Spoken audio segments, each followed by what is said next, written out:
high. Well, and it went on. And I sort of finished it when I wrote it so long ago, it never really actually been finished. But there it was, and there it is, and here I am, and I'm so happy to be here with you. Thank you so much. I think that might be the first time I've ever sung that song on stage. So here we go, let's have a party. Nashville, take my hand.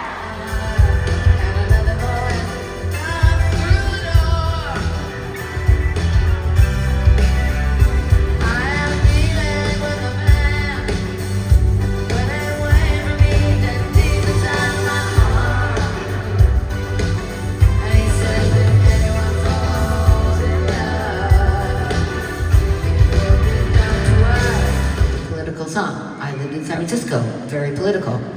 I was not a political person, so everything that was really happening that was political was going right over my head. In '68, I joined a band with Lindsay and 3 other people, and then everything was really going over my head because I was going to college and I was in a band. I was busy. So anyway, what happened was, I loved this song, and this song just kept being played year after year, all through the last 40 years.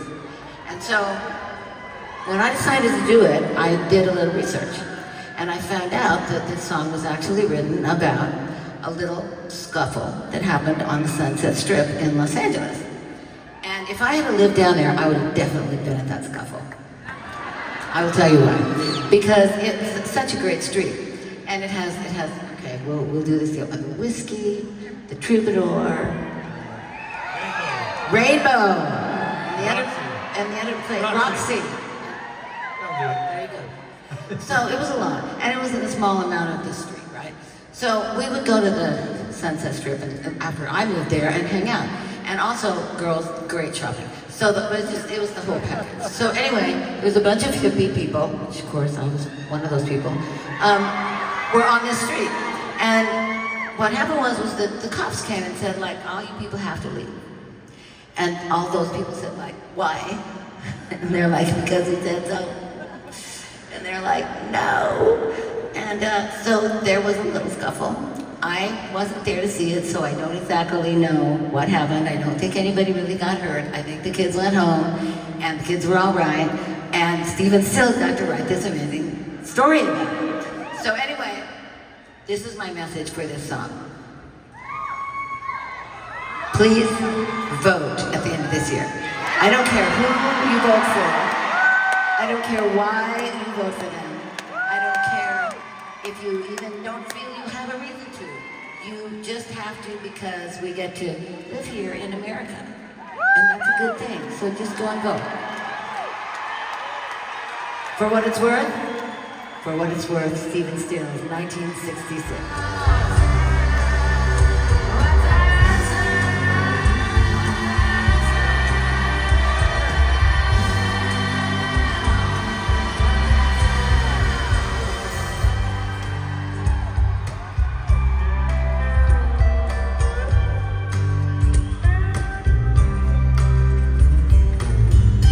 Something happened here. What it is ain't exactly clear.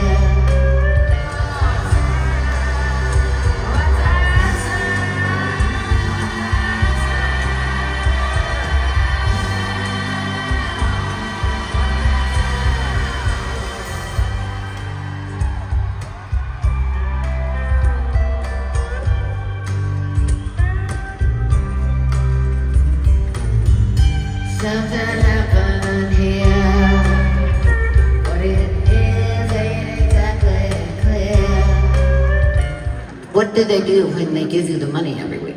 Because we were hired hands still at that point. And she says, and I said, well, we just sign our initials, SNLB, in a little black book, right? And she goes, you know there's taxes, right? And I'm like, Mom, we didn't have enough money when we were Buckingham Nicks to file for taxes, ever.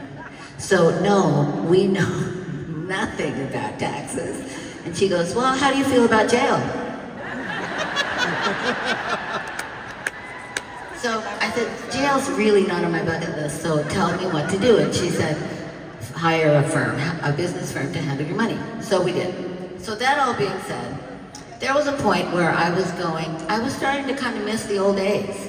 And I call it the halcyon days. That's not the sleeping pill days. That's the halcyon means the romantic days of wine and roses kind of thing. And I'm kind of missing that. Because it was hard, but there was something really beautiful about it. Right, Waddy? He goes, no, not that beautiful. I was looking at it through the eyes of, a total romantic person. And so anyway, I started doing this thing that made this song happen. So I would take my brand new gorgeous king-size bed out of my room, put it in the garage. And then I would put my mattress on the ground. And I would put my old coverlets that I had before Fleetwood Mac, and some paper flowers and light some candles, and I would just go over to the bed on the floor, and I would sit down and I would go, I am still Stevie.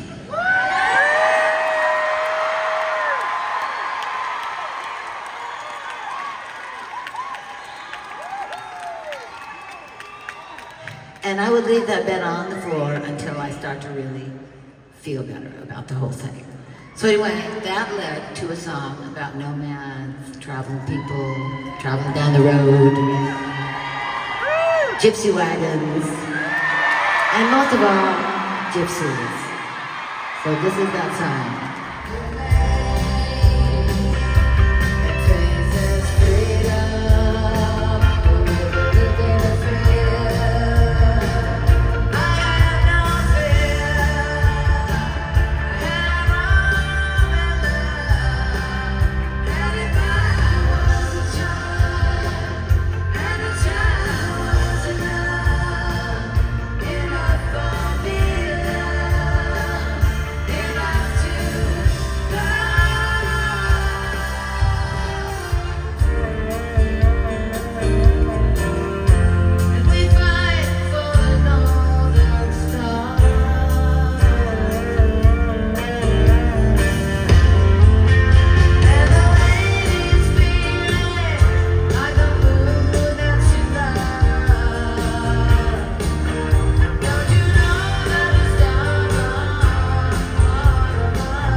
Can't find any fabric that's anything like it, so we've had to just stick with it. It's my dearest friend in the world. It's going to be a big part of my life when I'm 95 years old. So I'm going to put it over here. This one, you just can't throw it.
I don't know what the word is, like I'm not nice about it. I'll say, well, because I really work on it. I work with my vocal coach for an hour every day.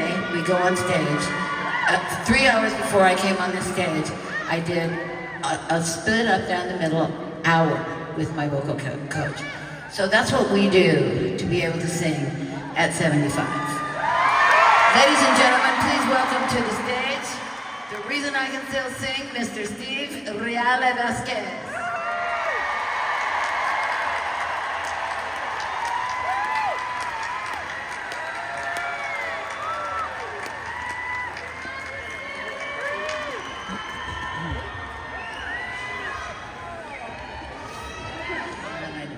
I don't play guitar much now, but I did then. And I'd say, so listen to this, what do you think? And he'd go, it's trash. So sweet. But he did. He'd go like, no. And I'd go, okay, thank you. And I'd go back to the drawing board and I'd start again. So I wrote this song and Don said, gave it his blessing. And then I find out that Waylon and Jesse were getting a divorce. So I called up Waylon and I said, well, you can't do my song now because it's about people that made it in their business and in their marriage. And you guys are getting divorced, so that checks you off the list of people that can sing this song. So we got the song back. And now, married how long? 150 years? Yeah. Married 0.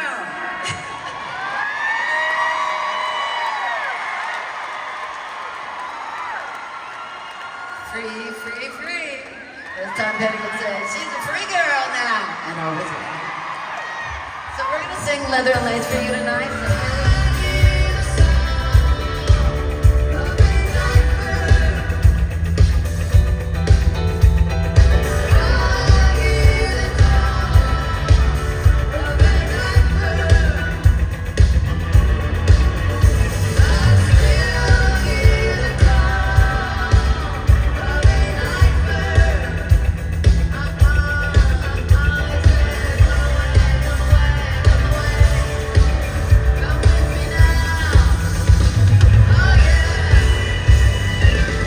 Nashville, Tennessee.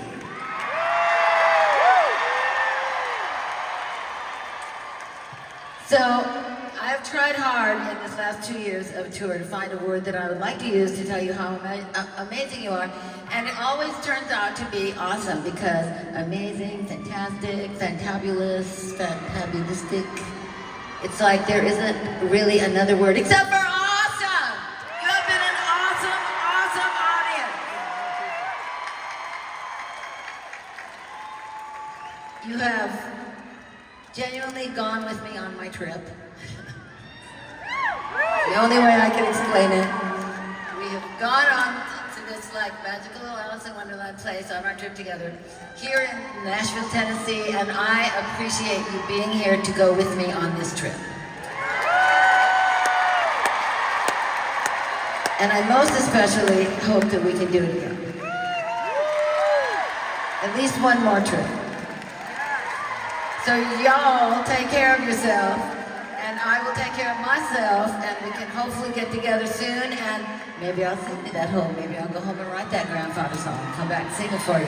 Thank you so much. You are awesome.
So my last words tonight are a little bit about the lady that you just saw up on the screen behind me. Since Christine died, everything has been empty and weird and up in the air. But every night, when I come to the stage, as my mom used to say, Stevie, when you're hurt, you have always ran to the stage. And so I have been running since then, to the stage almost every night, it seems. And you, just you, make me better every single night.